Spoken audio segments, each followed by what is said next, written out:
We're working in Baku, and I know a lot of people who are based here in Ankara also work in Azerbaijan. And, you know, some of these projects are fantastic. You know, these are the Connaught Hotel and Claridge's Hotel, KPMG's headquarters. This is a luxury yacht harbour that we're building in Montenegro, and it's a really fantastic scheme. We're doing NATO's headquarters in Brussels. This is a 6-star Conrad Towers Hotel in Abu Dhabi. I mean, these are all fantastic projects, and they're all incredibly rewarding in their own way, and we love working on them. But in the end, it comes back to what is lighting really for. Lighting is for people in communities.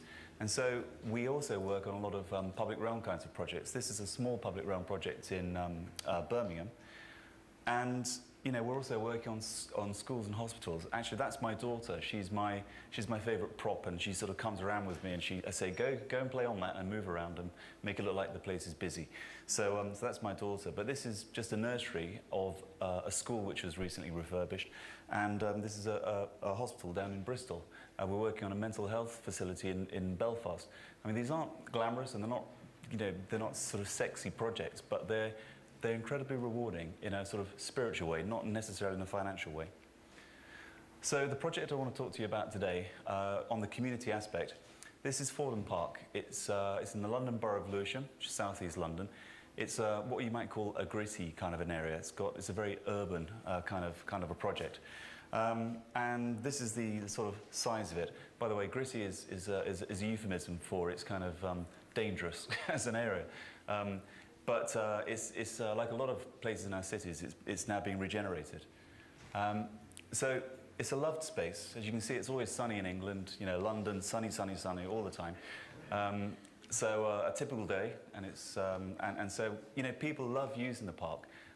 It's really important in terms of the sort of social aspect. It's between 3 main train stations, and so it's an incredibly busy route. Okay, before I go on to the project itself, I'm going to give you some background. So the sort of next 10 minutes or so, I'm going to talk to you about the benefits of good lighting in our environments, in our communities, and I'm going to use a couple of examples that I'm familiar with. Okay, this next series of slides, it's just going to scroll automatically. This is from a project, well, it's a workshop, actually. I'm a member of the Professional Lighting Designers Association. In fact, I was president of the association until about a year and a half ago. So about 9, 10 years ago, I worked on this workshop. In fact, there are a few other people who are here today who are also from PLDA. Kai Pipo, who's just spoken, was instrumental in getting the association involved with Alingsås, this community. Francesco Iannone was there as well. He's done a workshop. So we did this little yard called Newgran's Yard, and I had a few students, 4, and it was very stressful at times. You know, you tend to work quite late and you're doing lighting tests, but I only had one person have a nervous breakdown, so that wasn't a bad result. There's Francesco. You'll be seeing him talking later. Kai isn't in any of these photos, I don't think. That's me with shorter hair. I mean, there's a recession on in London. I can't afford to get a haircut. That's me with my project. And so the press really got behind it. But I wanted to show you what the sort of statistics are. So the population is increased by about 3%, 10,000 people. 300 new houses have been built in 10 years. The investment of up to 45 million euros. In 2007, there were 300 tours in 3 weeks. 75,000 people visited, and there's increased employment, opening hours are increased. Lighting is now part of the community's social identity, or cultural identity, and they're now building a lighting resource centre in Alingsås. So they've really taken lighting to heart. And, you know, the highest birth rates in Sweden. It could be a coincidence, but lighting has these kind of positive effects. This one is Chartres in France. I was there a month ago, actually attending a conference rather than speaking at it, but I scribbled lots of notes because it was very interesting to sort of hear the benefits that the lighting festival has had on their economy. So since 2003, I mean, what used to happen is people go to Paris and they say, oh, Chartres, yeah, great, they've got a really nice cathedral, let's go there. And they get on a train from Paris. It takes an hour to get down to Chartres. They look around at the cathedral. 45 minutes later, they say, if we get on the next train, we can be back in Paris for dinner. So they sort of came, they looked around, maybe bought an ice cream, and then they went back to Paris. So Chartres said, well, why don't we find a way of getting the people to stay in Chartres overnight? So they came up with this idea of the lighting festival. It now goes on for almost 6 months in the winter. It sort of starts September and finishes the following spring. But now tourists spend 2 or 3 days. The hotels, you cannot get in a hotel unless you book so far in advance. You can't get in a hotel because they're completely full. It's the 3rd most visited city in France. A lot of people have settled there in the last 7 years, and I spoke to some people, during the event who've gone to Chartres as a result, living in Chartres. It's a lovely city, as a result of actually going there as tourists. They want to call themselves the French city of light, but Lyon already lays a very firm claim to that. The conference was organized by Lucy, which is Lighting Urban Communities International. They're one of the sponsors here, these guys. They do very important work, very important indeed in terms of lighting in our communities. Lyon were in attendance, and the guy there from Lyon was shaking his head. It's like, no way, you're going to be the French city of light. The increased tourism has resulted in a lot of spending, and they call it a virtuous circle, which is nice. The new master plan, conceived in 2003, is now being outsourced to an energy company, but they're investing almost €1 million per year in replacing their infrastructure. And I think you've got to say from the statistics here and from the Alling source, from the other lighting festivals that do take place, there is a commercial benefit, but that's what generates things. People go places, they spend money, and when they spend money, communities see the positive benefit it has, and then they invest the money, and so this idea of the virtuous circle is completed. Okay, I'm going to go through about a dozen slides on Geneva. I was asked to give a talk there 2 years ago, and I was asked to look at a part of the city and just to see what their lighting is really like. Now, as you'll know, anywhere which has access to a large body of water as a city will usually tend to exploit that. That is central to tourism. It's central to people's experience when they visit the city. Geneva don't tend to follow that kind of policy. In fact, they can't even agree on the height of the festoon, which goes down, the side of the lake, Lac Le Mans. This is about 4 meters, and this is about 6 meters. It's a bit disparate.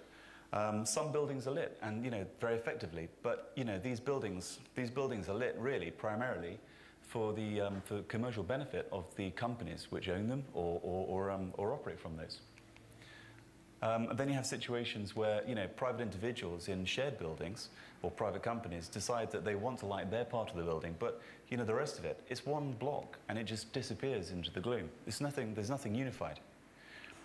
This is quite a well-lit building. The Swiss Hotel was almost the only building on the lake which had any kind of thought given to lighting. The cathedral is lit with this kind of weird greeny white light. You see these romantic people down here kissing. This is the benefit of light. They'll be having children soon. I keep telling people that they need to be careful around strong light. This is kind of unusually lit, but it's funny. I was standing there at 1 o'clock in the morning taking this photograph, and I got this, and then I said, I'm not sure if this is okay. I'm just going to take one more. And 1 o'clock, by the time of someone's Swiss watch, it just went bang, all the lights went off. So that's the only one I got. But walking around this is the benefit that lighting has in a kind of social context.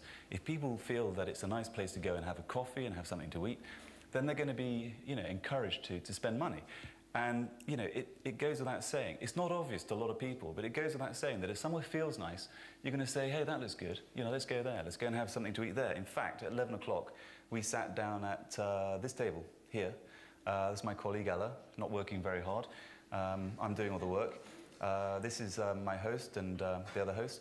And we sat there and we had a lovely meal. And it felt really jolly. It's late August. It was about 28 degrees. Almost as hot as Istanbul, I think, in maybe November. And then there's this other road down the side. People are sitting out here.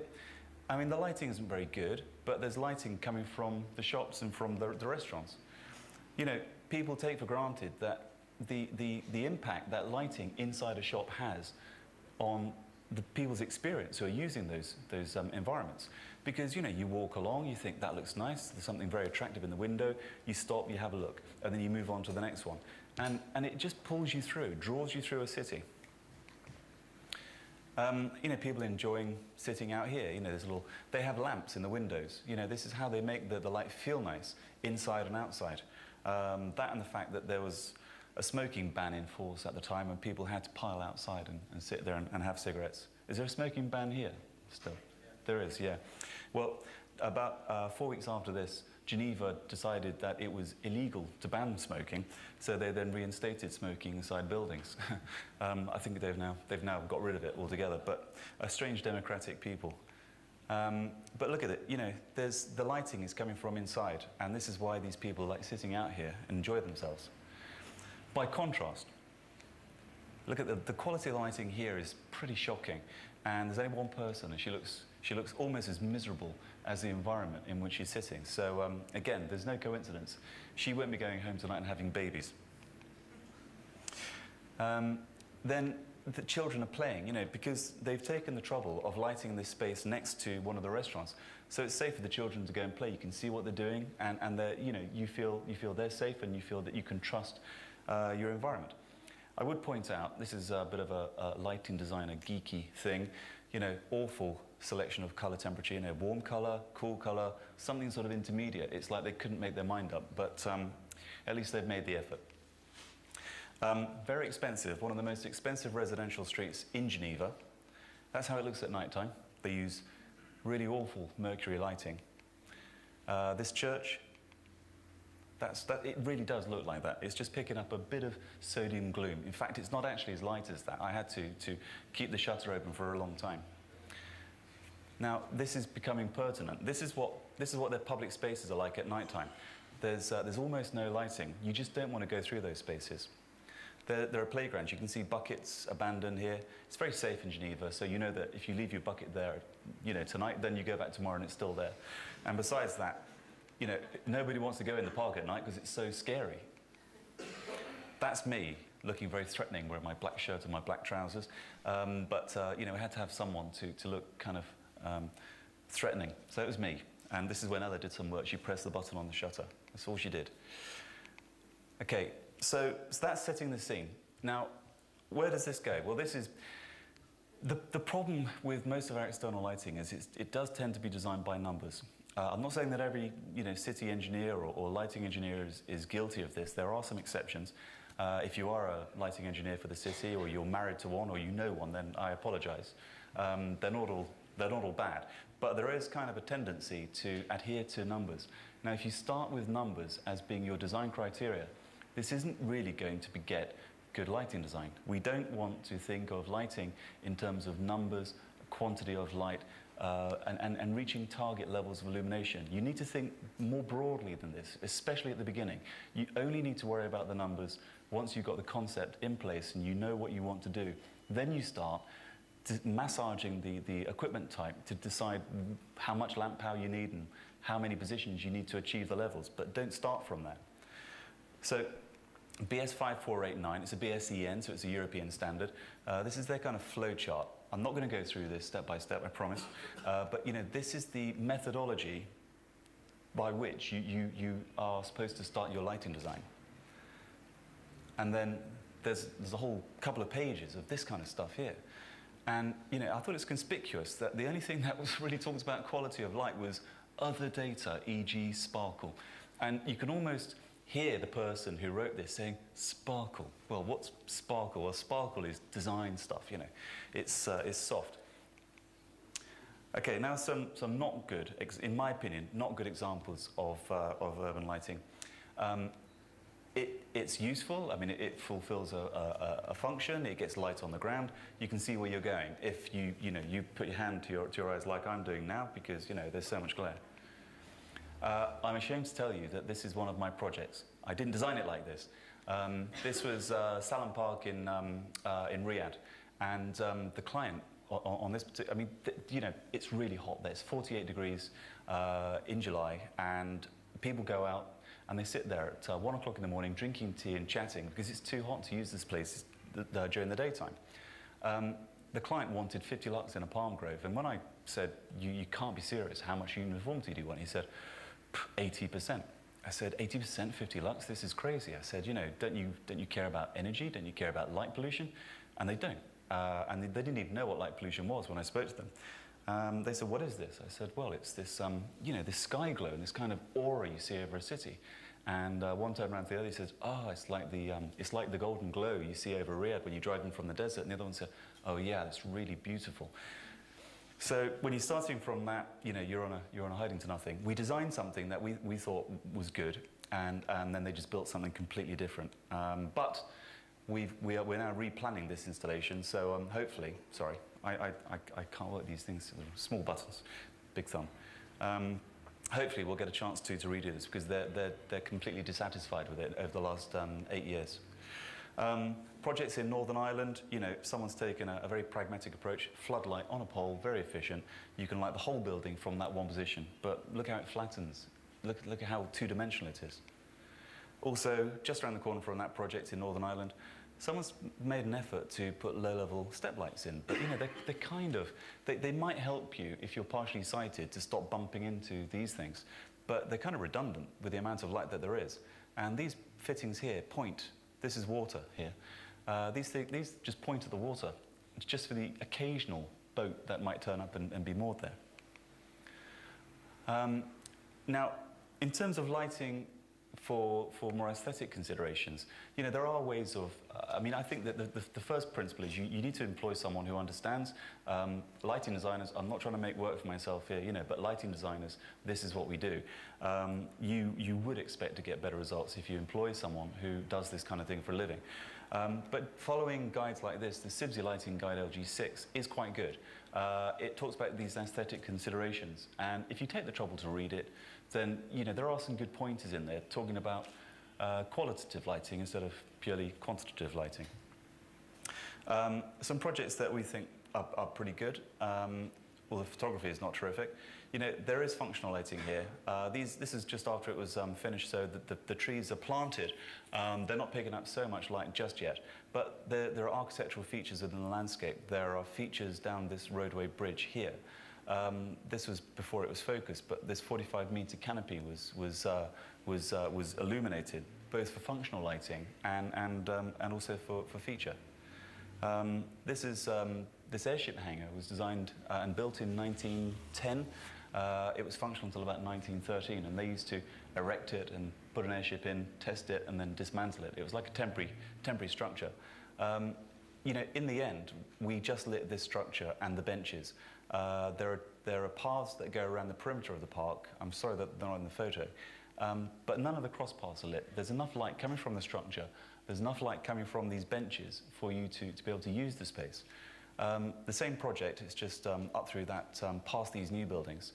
We lit the podium by lighting the facade, and the only light that is needed on that podium is provided by that feature lighting. You don't have to put feature and functional lighting in. You can do everything by just considering it using fewer sources. This is a small alleyway in central London, Holborn, and there's a cold cathode lamp that goes around here. These low-level lights aren't normally on, except when this is on, except after this is shut at night. And then we've got these sort of slithers of very subtle. In the daytime, you don't even notice that they're there. They're very thin. But at nighttime, the architect decided, he agreed with us, that a good spend for their artist budget would be to put some lighting enhancement in there, and it just moves very gently. There's nothing too dramatic about it. Okay, so that's setting the background. Am I doing? Okay. I'm sorry? 10 minutes? It's a really long lunch break. I mean, it goes on until 2 o'clock, you know, I'm sure. You can't be that hungry. We'll get someone to send biscuits in. No more than 10 minutes. Okay, so sunny Lewisham, here we are. People enjoying themselves, and this is how it is. And actually, it looks okay, and the greenery is nice. It's quite a nice space. There are some strange people who use it sometimes. I've got to say that when we started the project, August, September last year, somebody got shot over their wall in their back garden, and recently we couldn't get on site because somebody else got shot. So, you know, it is a bit of a gritty kind of a space. Pay close attention to those pipes. I will be asking questions later. And this is the shopping district around it. I mean, I don't go around many places where I actually feel worried about carrying my mobile phone with me, but I felt really kind of threatened walking through there. It is getting better, but it's got quite a long way to go. It's very near, I mean, communications-wise, it's near 3 main railway stations. And I don't know if anyone's familiar with Goldsmiths College. It's a legendary kind of design college in London. And I had no idea that on the back of Goldsmiths College, because I never went there, they seem to have like this stately home and a croquet lawn. But you can see this from New Cross Station, and you can see it just sort of poking over the top of the park. So there is culture. Here we are by day, and we went there at night time, obviously, to take a look around. We only had about 2 or 3 photos that were usable because Matteo, who was taking the photos here, was so scared that he kept taking the photos and running away before the shutter had finished. So most of them are quite blurry. Okay, and then we did a bit of an evaluation on the space. Slightly redundant because we know we're changing it, but we decided that it was good to look around at the park and at the local environment as well. There was an underpass as part of the project, which is which is here. This is also being done now, and whilst it's not great lighting, it is in fact all working and it's intact. So this is kind of encouraging. Okay, so the concept brief. I'm moving through these fairly quickly. I'm happy if anybody wants to stay around afterwards and ask any questions. I'm going to go through it fairly fast because I know that everyone's very hungry. I can hear stomachs rumbling. We started with a concept brief from the landscape architect. Now, I mean, you can see there's a school here, there's another school down here, there's a Mulberry Centre, there's a Moonshot Centre. These are sort of civic facilities. So it's surrounded by schools and learning. This is the preferred concept by the landscape architect. This is their they've restructured it so that you come in from the underpass over here, you have nodes, and they want the orientation to be much more sort of linear through the space, and just basically making a park work as people want to use it. You know, they just follow desire lines. And because of the schools and because of this sort of civic influence, they wanted to make it a play park. So the theme really was play, and they were looking at what kind of interventions they can place within the park to make it a great space for when you know kids come out of school in the late afternoon. I mean, in the winter, you know, it's 3:30, 3:45. It's quite dark, and people come out of school and they want to be able to you know go and play before they go home. So, starting with that as our inspiration and the look around. Everyone's happy. I'm happy. They're happy. He's being told off by him for wearing a tank top. That's quite similar. But we sit down and we start to just throw ideas around. And we were looking at, this is very near where I live, Kew Gardens. It's a fantastic space, and since my daughter was about 2, you know, we would go there, and she loves playing there, and we still go at the weekends, and they've got brilliant outdoor spaces for kids. And this idea as well was creeping in about linear things. The landscape architect picked up on this pipe idea, and they kind of went with this. They started going with sticks, and that has sort of found its way into their design and also our design. You know, sort of more playful interventions like this, and making sure that there would be lighting where children are playing.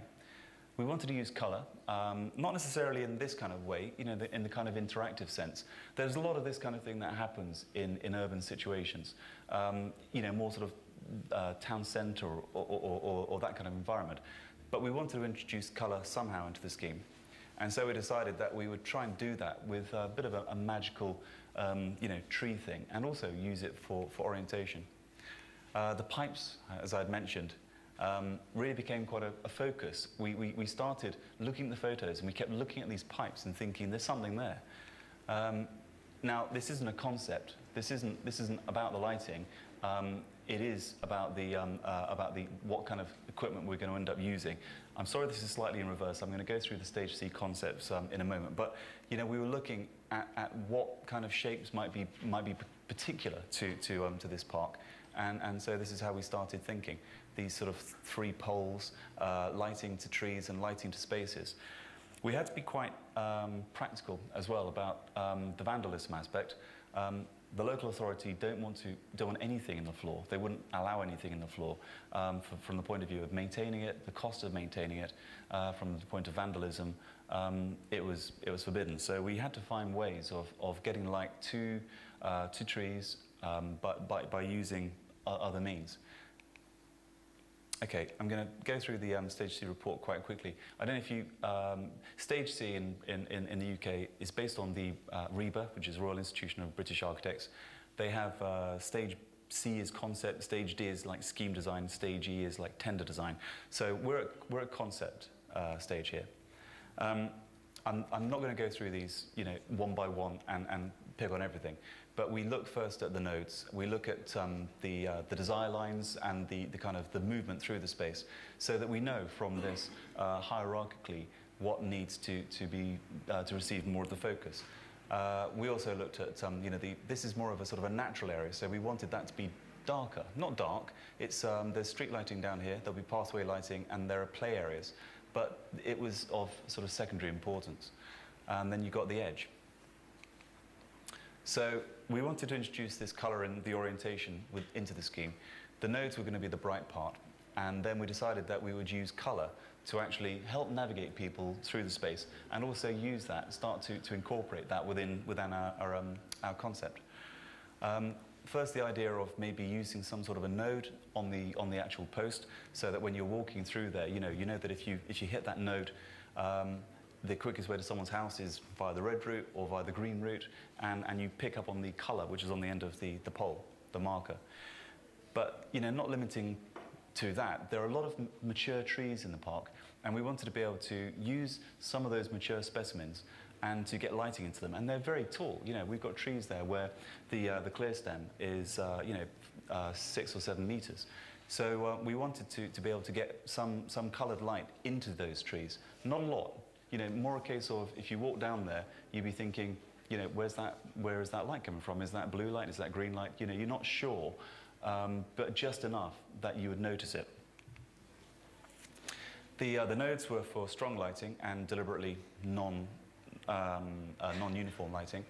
The main paths and the parks and the play areas, and we felt that there was enough area within those, enough lighting within those to light between the sort of the primary spaces and the secondary spaces. And then we looked at the landscape and maybe by using some sort of an additional light on the pole. So if you've got a lamppost which is, say, 4 meters tall, if you place something on that post which is about 3 meters tall, then you get away from the idea of having something in the floor, which is going to be an issue to the local authority, and you're exploiting something that's already there. There's already a post there, and you're just mounting something else to it. So it's quite economical. And there was a sports ground as well, multiple use games area, and this was sort of community art. So we wanted to make sure that people noticed that. You can see it from a long way away. And only then do we start worrying about what the light levels are. And we're looking at bright levels at the nodes. We're looking at the sports area having to be very bright here, and the paths we're looking at about 7.5 to 10 lux. Okay, the underpass we did include in our Stage C report, but it was pretty basic. It was looking at what we might do to it, but at that time we didn't have a full brief. We were keen to make sure that there was good lighting at the threshold. We're keen to make sure that there was more indirect light rather than just direct lighting. And then there was the area around the underpass. You've got to make sure that when someone's going through a tunnel, you can see from photos like this. If you're going from a brightly lit tunnel and you're walking outside, then you can't see who's out there because your eye is adapted to a very bright space, and you go outside and it's dark. So we wanted to make sure that the lighting to the surrounding areas outside of the tunnel, the underpass, were also good. Now, there was an artist competition that was taking place at the same time that we were being briefed. I'm not going to spend long on these, but we were quite impressed that the guy had sort of done really good photorealistic kind of renders until we realized that this particular one, he was just going to recycle the same idea from another underpass by putting it onto this one. So I don't think he did very well. But this was the artist, Heather Burrell, who was eventually selected because they like this sort of softness. And her concept eventually changed into this idea of using flowers. But there was still a lot of doubt as whether that would really go ahead. Going back to the pipe idea, there was a lot of pipe happening on this.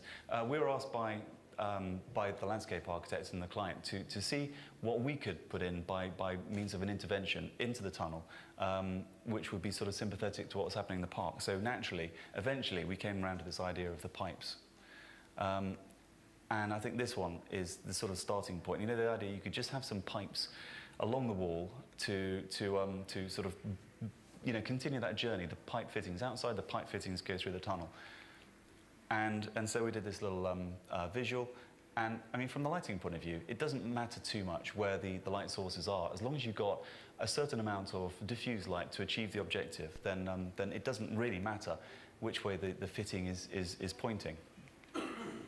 And they liked it, to our surprise. We weren't sure. We thought maybe there's a bit too much pipe going on. I think my other job should be a plumber, in fact, after I finished being a lighting designer. And we looked at the kinds of light source. You know, it's very simple stuff. You know, the pipe work is cheap. The fittings that you put in them are also cheap, and they're very robust. Okay, so concepts all complete. We then went on to the product development side, and we had to look at precedents. You know, we had to look at situations where there might be something that we could use or something that had already been done. This is the Lyric Theatre in Hammersmith in London. And the local authority were not... We had sort of hoped that we might be able to include some new technology like LED, but the local authority were very much against taking risks. They're not early adopters. They want to use things that they know, that they're familiar with, and that they trust and they can maintain. So they wanted us to look at a manufacturer called Urbis, and they make this thing called a seal-safe optic, and you can put that into all kinds of fittings, and it's completely submersible. It's very robust. If we could incorporate that optic into a special post, we figured that, you know, we might be able to bring them along. These are some fittings that Urbis or Aquila were already making and had in fact built. And the scale of these is quite big. You can see someone's walking along here. So these are actually real leviathan of a light fitting, and optically much bigger than the kind of scale that we wanted. We developed this hierarchy for costing. And that was sort of a second alternative. I think most of our preference was always for this idea. It was more pipe-like, but there's also this sort of long, slow bend, which was Plan B. So the progress was really from this sort of sketchy idea to you know, this kind of level, and then on to something which is drawn. Now, we got it costed. The problem was that the concept stage by the landscape architect was really fast. I mean, we got on board very late. Our appointment was way too late in the project, and we had to catch up. So they were heading towards their stage D and tender documentation, and we were still trying to get stuff costed, and it was special.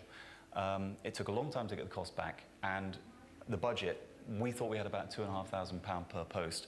The budget came back nearly £4,000, and the big posts, the really tall posts, were 16,000. We knew that was kind of dead in the water, but we persevered. This little detail that the manufacturer, Mike Stone, produced for the diode in the end of the post. So, you know, we're sort of integrating ideas. And this is the design development of the underpass, how we're now beginning to incorporate Heather Burrell's artwork. These will be quite a light flower kind of design. And the structural engineer is now getting behind this idea, and she's seeing how we can use pipe work to actually support the artwork. Now, everyone knows that LEDs last for a very long time, but those fluorescent lights can also last for a very long time. There's a lamp called XXT from Osram, and it lasts 70,000 hours, which is extraordinary. So we've gone for a very simple fitting, actually incorporated into that pipe work. Okay, so once we've got the stage C finished, stage D, we're into skim design now. I'm going to flick, there are only a couple of slides for this. We're beginning to look at the kind of equipment that we might use, and we're unfortunately coming around to something which is more standard product. I think at this stage, you know, we're doing sort of calculations, and this is what we're achieving. And we're doing sort of approximate layouts. And you can see that we're beginning to see a lot of standard kind of product creeping in there. Time clock control is very important as well. You know, the functional lighting needs to be on all night. The feature lighting can be switched off at 11 p.m. or midnight. So there are different time clock protocols on there.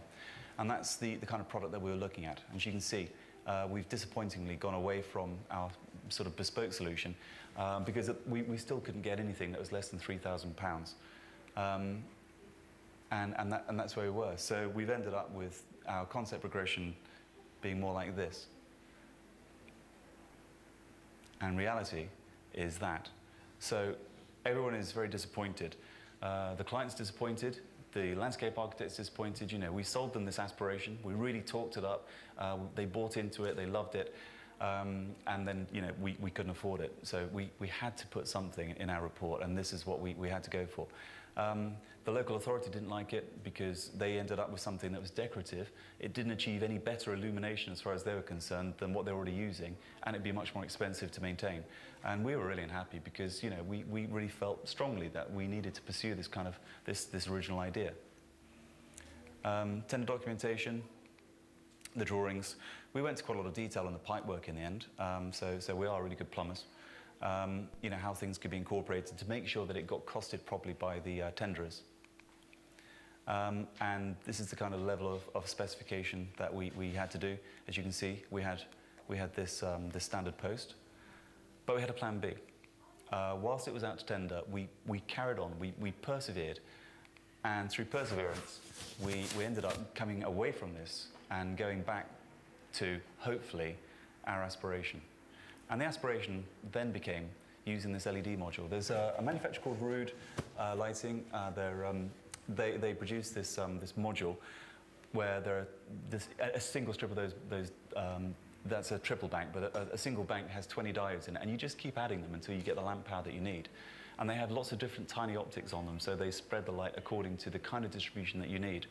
And we figured that that was quite a simple module, and if we can get someone to just make a pipe, surely that can't be hard, then we could get one of those, placed inside one of those, and we're away. We managed to persuade Rude and CU Fosco in the UK to look at this for us, and we told them what the budget was, by which time it had come down to £1,400, but they were looking interested. We also did a bit of work. This document here is, I don't know if anyone's familiar with this, it's worth making a note. Outdoor lighting, visual efficacy. This is a little bit technical, but there are different lamp properties. I'll come on to it in a second. But first of all, if the local authority was saying they wanted S2, which is a high level of light than we wanted to use, but they said that if we had better color rendering, you know, so using metal halide or LED, then they would allow us to drop that standard from 10 lux to 7.5 lux. So this is where we were. And we thought if we can get the light levels down to, say, a class S4, 5 lux, if we can justify that by use of the LEDs, then maybe we can get away with this. So we looked at the, I'm not going to talk very technically about this, but you've got photopic eye adaptation is daytime. You've got scotopic, which is nighttime. So photopic is with your cones, and scotopic is with your rods. Scotopic with rods, very, very low levels of light, like starlight, it's monochrome. But there's a level in between, which is called mesopic, which is more like the twilight stage. And there are light levels. In fact, nearly all the prescribed light levels in our regulations involve mesopic lighting, because there's enough lighting in there to activate the cones. So you're seeing partially with your rods and partially with your cones. If this was in color, this would be blue over here and red over here. So the short wavelength light, you've got a better white, blue-white peak in your mesopic and your scotopic eye adaptation, which means if you're using light sources which have a cooler color temperature, like white LED 4300 Kelvin, then you can use slightly less light, because you're looking at what is called a unified system of lighting. It's not just looking at photometric performance, it's looking at what kind of lamp sources you're using, and that has a bearing. Anyway, we did the calculations, and And so starting at 7.5 lux, we ended up with 7.22 lux, so that was kind of dead in the water. But you've got to go through the process and bring the local authority along. We did calculations, we did comparisons, and in the end,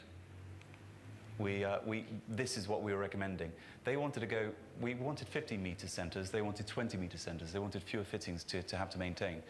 We could only get 5 lux by using an economical LED module, and we were not going to meet the Class S3 standard. So we went back to local authority, and they sort of see this as being a bit of a special case. We got guarantees from all the manufacturers that they would guarantee all the product for 5 years. And in the end, the local authority said, OK, we're going to make a test case out of this. We'll go for it. That's just calculation render. So through to the final detailing. This was this idea of taking the feature light. This is just purely a feature light. So it's a post. It would have 2 diodes mounted in it. And the diodes are only this big, and it's adjustable. And by using a blue or green or a red or an amber LED, because you're not taking a white light and filtering it, it is in fact incredibly efficient. So in any of these diodes, we're using between 1 and 3 watts of light to actually provide the lighting into the trees. They're going to last for a heck of a long time, and people just aren't going to notice them. You can't even see it, then why would you bother vandalizing it? So we've got, we've gone from this kind of big metal halide projector, which is kind of maintenance intensive, to something that the council really won't have to worry about. And this is CU Fosco's interpretation of the drawings. This is this is how the lamp module is going to be mounted, and this is Mike Stone's little LED in here. We've got drawings for every single column type. Shalimar have now designed the pipework installation fully. And again, this is kind of a triumph of integration. We've got these. This is where the diode's going to be mounted. This is the original concept sketch. These are the little iris diodes which are being mounted. The manufacturer's now sent those on. That's the little indicator which is going in the end where those holes are already drilled. And also, we're managing to get the drivers which the manufacturer, Rude, are using for the street lighting optic. For this, we're getting them to share the driver for this. So everything is being shared, and we try to make everything as economical as we can. And this manufacturer is happy to build everything with other people's products. Now, it should have been finished. I should have been able to put some photos up here and show you some, not the underpass, which will be done by Christmas, but at least the park. Unfortunately, this is where we are. Believe it or not, there's quite a high value that goes with steel, and the foundry that were making these had a robbery about a month ago, and all the elbows and bespoke pipes were stolen, so they've had to remake everything. And when I called them last week and said, look, I'm going to go along to this presentation, and I built the presentation and I don't have any completion photos, what can you send me? And they said, oh, don't worry, they're coming along really well. And I'm seeing pictures of things that people are holding in their hands and thinking, it doesn't look like it's coming along that well to me. But they assure me that this week they're going to be delivering first products to site. This is how it looks. Well, this is about 2 weeks ago when we were last on site. There are your pipes now incorporated into the new fabric. You can see it's not exactly a finished site either. It should be, but it isn't. They're still using the temporary lighting, the old lighting for temporary lighting. It's still fenced off, and just over there is where somebody got murdered 4 weeks ago. So sort of cheating a bit. We just sort of photoshopped some visuals to hopefully how it might look. The moonshot center is lit. We've got the diodes on the post ends. We've got the taller posts at the nodes, and the light, lighting into the trees. Okay, so final summing up, conclusion.